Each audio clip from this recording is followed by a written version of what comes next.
好來，鄉親啊，繼續來看這個大問題，因為牽涉到金華城等等的案件，一審是互重判17年。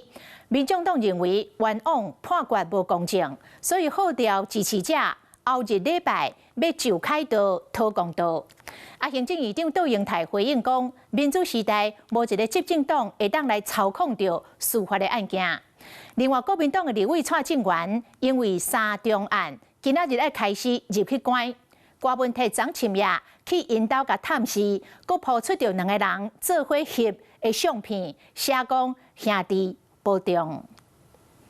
佇社觀點冠打出甲前立委蔡正元做伙翕的相片。民眾黨創黨主席郭文鐵昨一審判決的結果出爐了後，開完記者會也無直接轉去，顛倒和家己市長參選人張啟凱做伙去探視，因為涉犯業務侵佔罪，佇今仔日被執行服刑的蔡正元。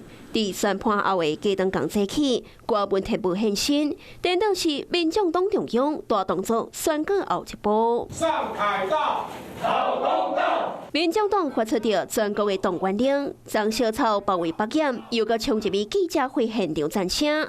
民眾黨這屆閣在號召支持者，佇後日上開道替郭文鐵討公道。已經有正式讓大家知道，謝謝。那應該要聲援的。我要去。哦，你要去？我覺得亂搞是沒有道理。國民黨很會製造悲情這種民進黨殺的，民進黨不會殺任何人啊。這個司法其實是任何審判，好跟壞都代表國家。聯陽化工尊重司法，是講針對宣判結果，民眾黨也將目標向準執政黨。民主進步黨對於柯文哲主席，對於台灣民眾黨動用司法檢調、濫用國家機器所進行的政治追殺，我們昨天晚上已經緊急申請到了路權。沒有一個執政黨可以去操控所有的這個司法案件。我們相信司法的專業，相信司法的獨立審判，也相信任何個人仍然有機會透過法律正當途徑去申訴或去爭取他應該有的權益。隨着郭文鐵一審的判決出爐，司法裁判也變作政治攻防。